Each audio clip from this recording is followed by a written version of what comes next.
Welcome to Getting to Good Enough, a podcast about overcoming perfectionism so you can do more of what you love. I'm Shannon Wilkinson, a life coach in Portland, Oregon, and a recovering perfectionist who is trying to get better at doing good enough. And I'm Janine Adams. I'm a certified professional organizer in St. Louis, and I'm lucky enough to be naturally good at good enough. Today, we're talking about good enough in practice.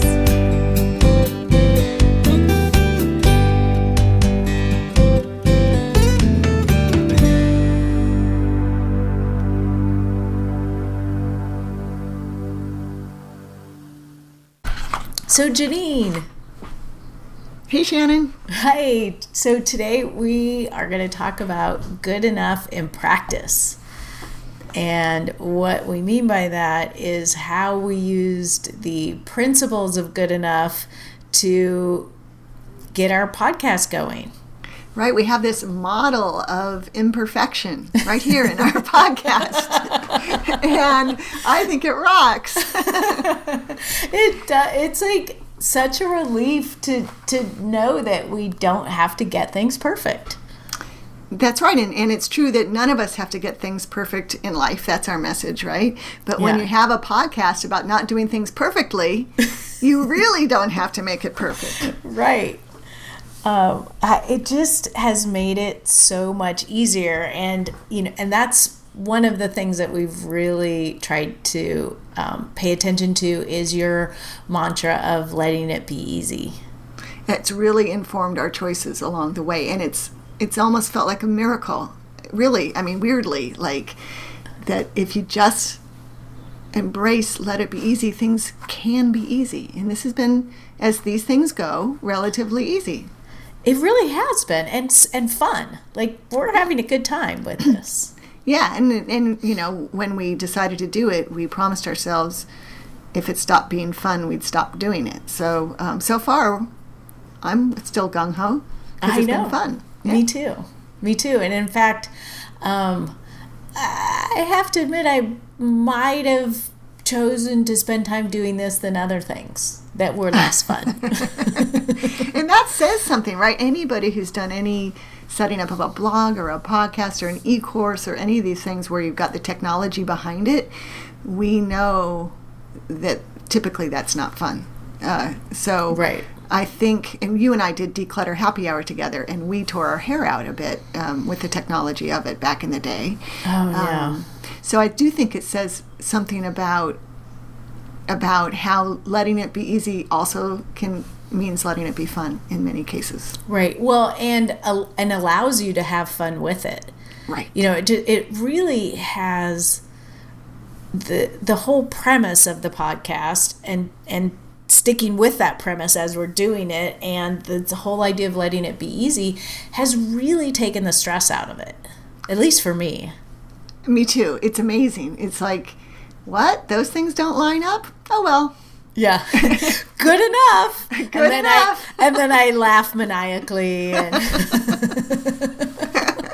Right. And, and that's the thing. It's like, it's really working because of what our podcast is about, but it really, truly can be working in all or most other aspects of our lives as well. Right. Well, and that's why we wanted to do this episode and really sort of share how we've used this in practice, because it's, especially if you have perfectionistic tendencies, it can be really hard of letting things go and understanding how you might do that in practice.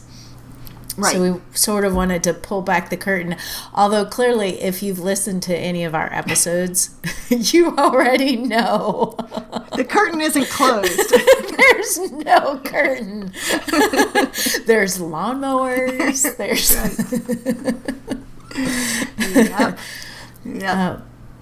Yeah. So should we sort of run through how we came about, how we managed to do this whole process? Because frankly, I was surprised when you had said that it was about 2 months. I thought it was much less than that. Like, that's how easy it felt. Like, it doesn't feel like we've been doing this for very long at all. Right. Well, in 2 months is like nothing, right? It's not like we were working on it every day for 2 months. It's Right. When I looked at my calendar, the first thing I could find on it was talk to Shannon about podcast on April 27th. So that must have been our second conversation about it, which probably Right. means about April 20th is when we had that first conversation. And June 15th, we launched it with 3 episodes and more in the can. So I think that's miraculous. Yeah, it really is. Yeah. Yeah. It feels like it because it really has felt easy. I mean, Right. and every time, there is a lot of stuff in the background, and there's still stuff that we want to do. But every time I bumped up against something that wasn't working the way I wanted to, I was able to take a step back and say, is this good enough? And more often than not, it's good enough. And sometimes it isn't. And I would, figure out so what needs to happen? Like what needs to happen for this to be good enough? Right.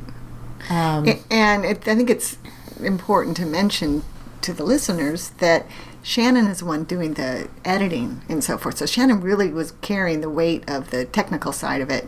And so for her, who's the recovering perfectionist of the pair of us, it really is a big deal that you were able to just figure out what good enough is and do it. Yeah. Let's go through the process real fast and give maybe others will anybody who's thinking about starting a podcast will see that it doesn't have to be an onerous thing. Mm-hmm. So we started out with an idea, and it was Shannon's idea. I had an idea, and I just, instead of pondering over how to get it right, I think I just texted you and said, hey, I have an idea. When do you have a second to chat? Right. You mean I was your first choice? You were my first choice. Oh, good. That's right. And so we talked about a week later, and I was like, hell yeah. And then we scheduled an appointment on April 27th. Yeah. And so and just to be clear, we didn't go into this blindly. We didn't just be like, and do a podcast. We did figure some things out, but we didn't have analysis paralysis. We set some parameters for ourselves. There's all kinds of services and programs and apps and things that you can use for recording a podcast, and we each did a little bit of reading about how to do a podcast and came up with a short list of the services that were mentioned the most. We looked at a couple of them, tried one, and I think ultimately what we decided was that we would try Cast, which is what we're using. We would try it, and if it seemed to meet all of our objectives, we would go with it. That we wouldn't try multiple ones and make a decision between them. Right. That's big. I think. Yeah. Because I have that inclination. Yeah, let's try a couple and see which one will work best for us. But no, we tried one and it worked, so we did it. I bought the first wedding dress I tried on. Same sort of thing. Yeah. That's impressive. It wasn't even a wedding dress, but it was a dress I wore to get married. And so, yeah, that felt great for us to just pick one. It's not perfect, right? No. But it's meeting our basic needs. We can always, I imagine, switch it up if we want to. Right. And that was sort of the thing. I was like, well, we'll start here.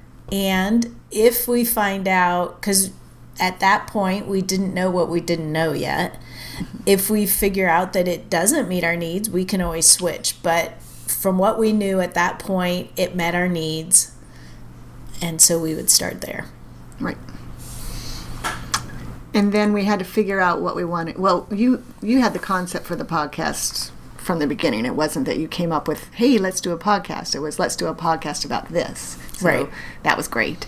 And then we had to figure out what we wanted to talk about.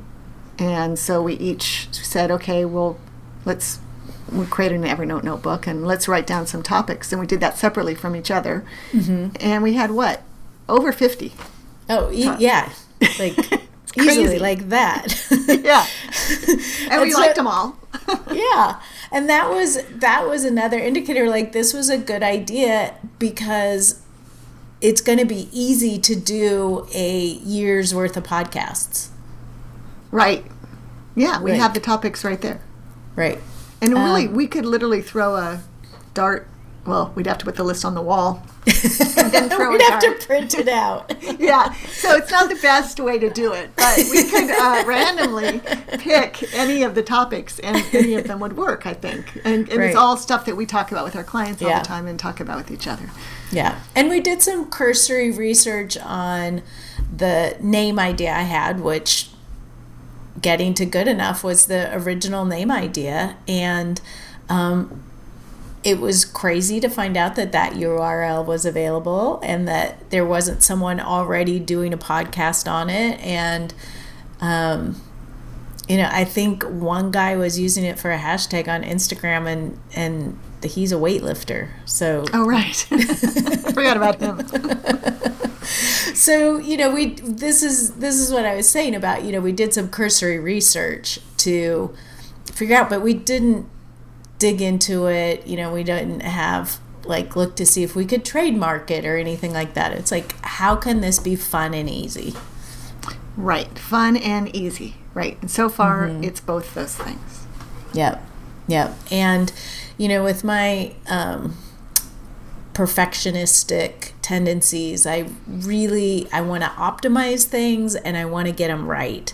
And I had to do a fair amount of overriding of this impulse of this manufactured pressure of getting it, like, we have to get it right the first time, because if we don't get it right and someone listens to it and they think it's awful, we'll lose them forever. And instead I focused on, that we have good information to share. It's useful. It will be helpful to people. Hopefully they'll also be a little bit entertained. And so how can we get that out? Right. And I forgot what I was going to say. That's all right. That happens. Yeah, it happens. But you're absolutely right. We didn't overanalyze it, and we didn't have this long list of things that had to be accomplished before we could put it out to the world. Instead, we had a short list of things that needed to be accomplished. Yeah. Before we could put it out to the world. Well, and we created that list, and then we sort of prioritized it. Like, what really has to be in place? Like, we have to have a logo.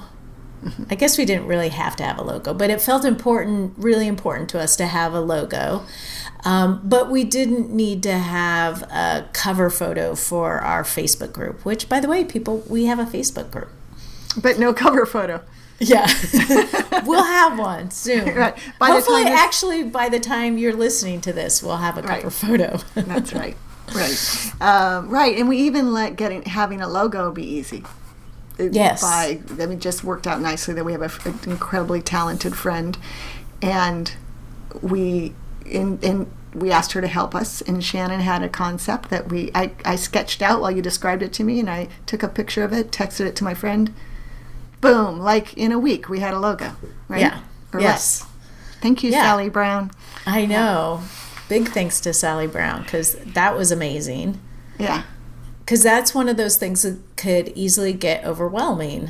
Like, I have this idea, I could try to do it, it would never look the way I wanted it to look. But interestingly, when Sally presented us with some, sort of rough cuts of the logo, it was really easy to pick one. Yeah. As opposed to, like, probably the torture I would have put myself through if I tried to do it myself. Right. And we both picked the same one. Yeah.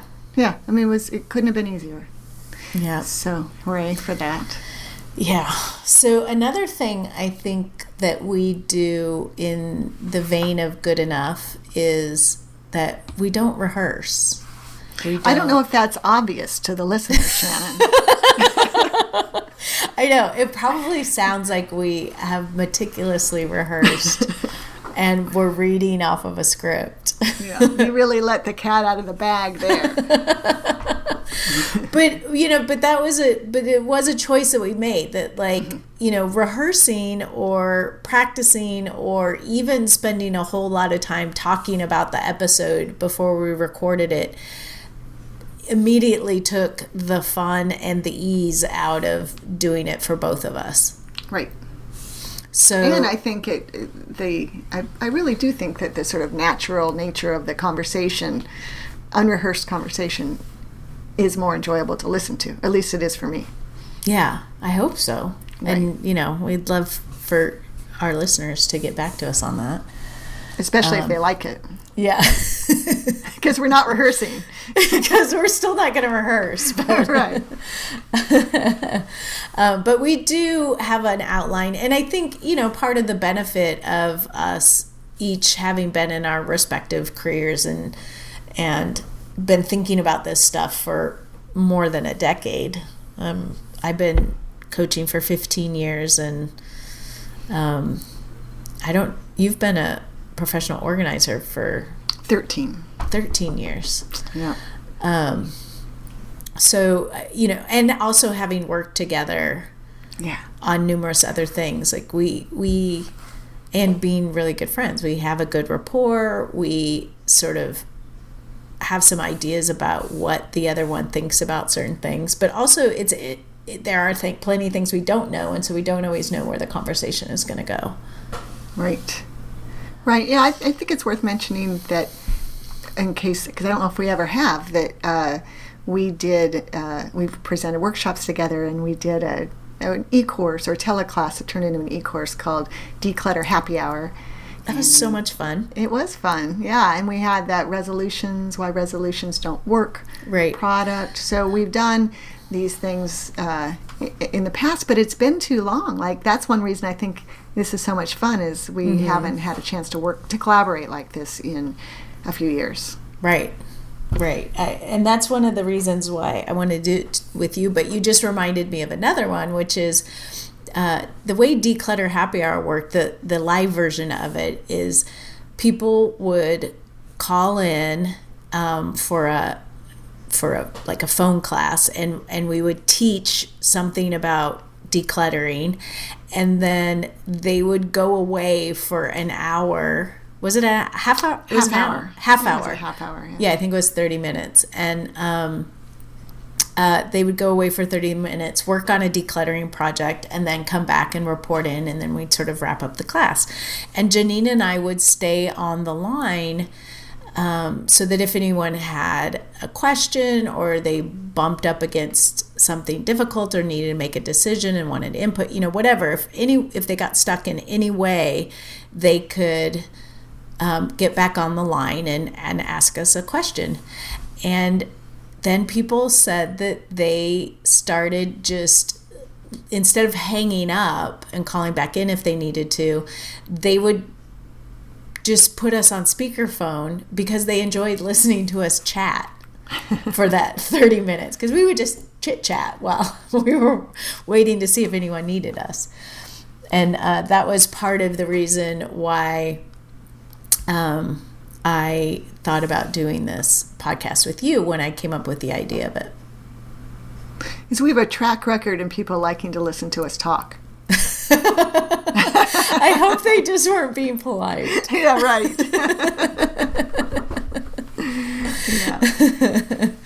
Yeah. But so, and then, we went ahead and launched, which because this is is this our 6th episode? Yep, this is episode 6. Yeah. And so, but as we're recording this, we just launched on Friday, and it's Monday. So we just launched a few days ago. And even though we didn't have everything in place, we hadn't been approved on iTunes yet or Google Play. It was just available on our blog. We had decided what pieces had to be in place for it to be good enough for us to launch.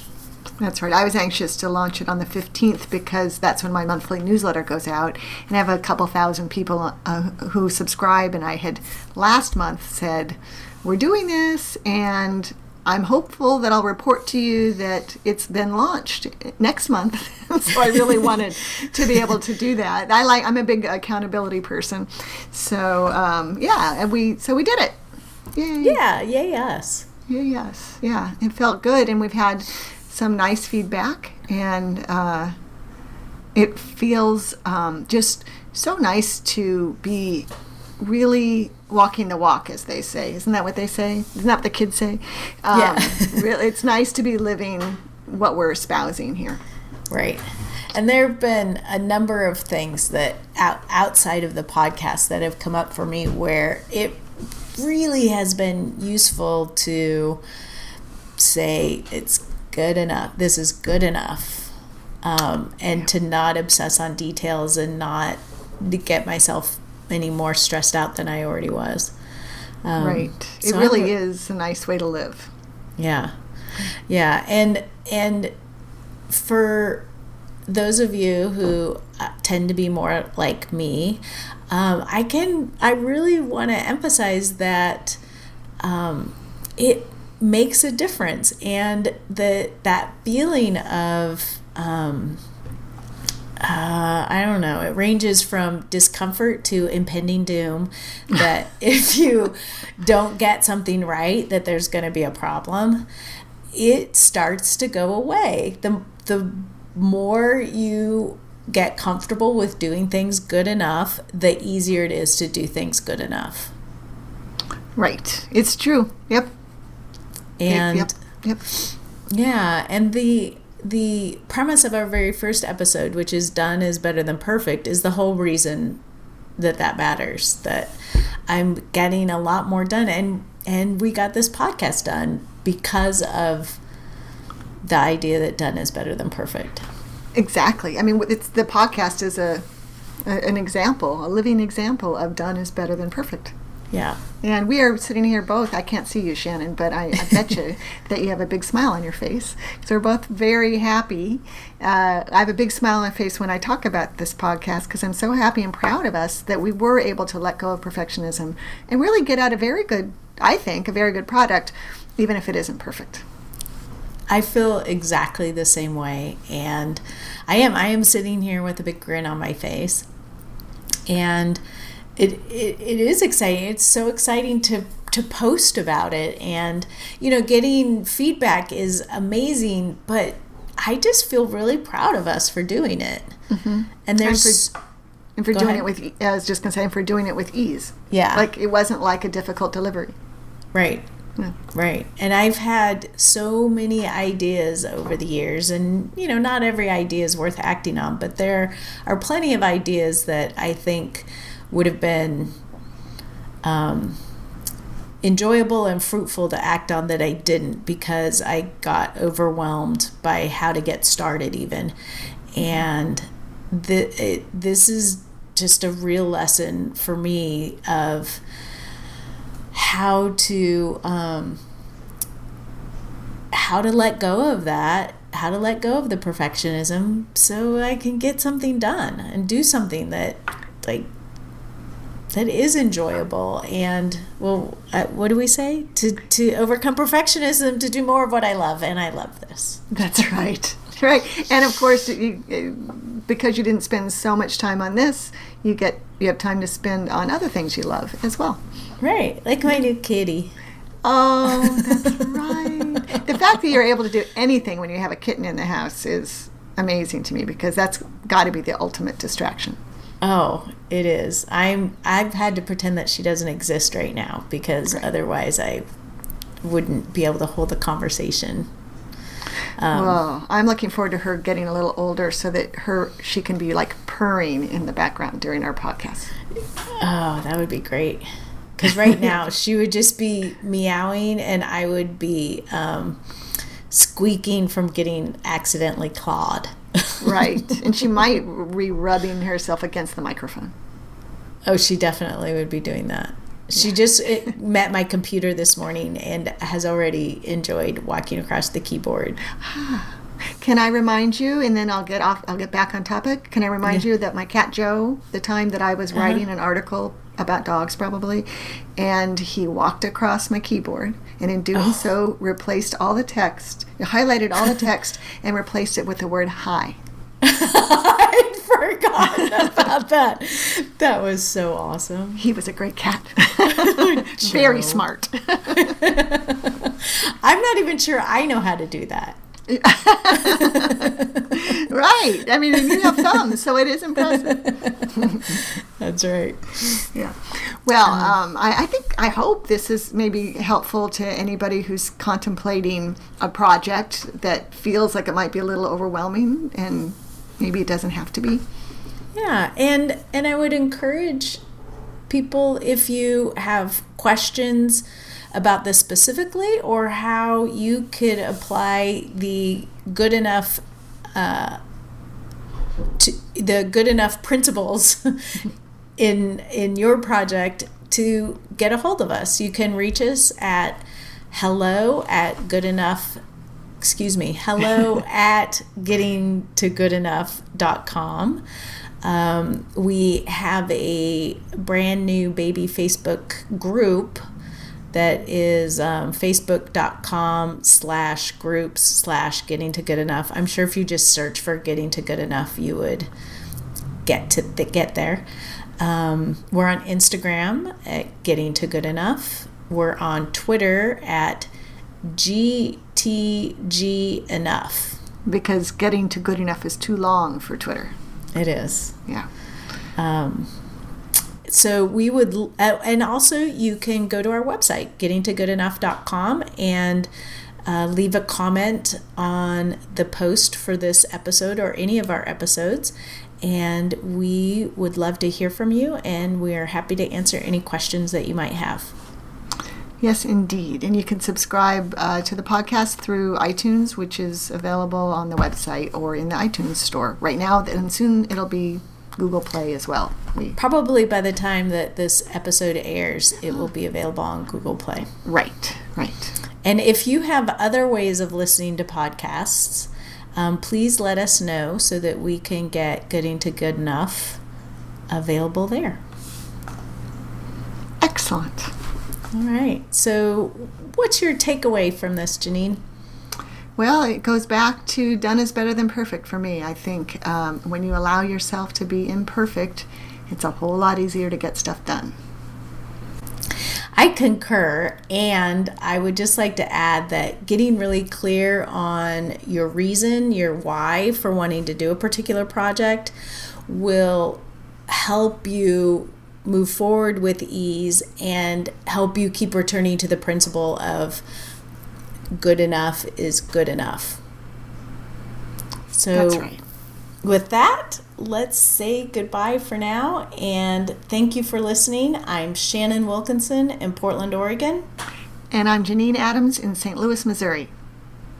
Thanks for listening to Getting to Good Enough, and we hope that you are getting to good enough on your own. Bye-bye.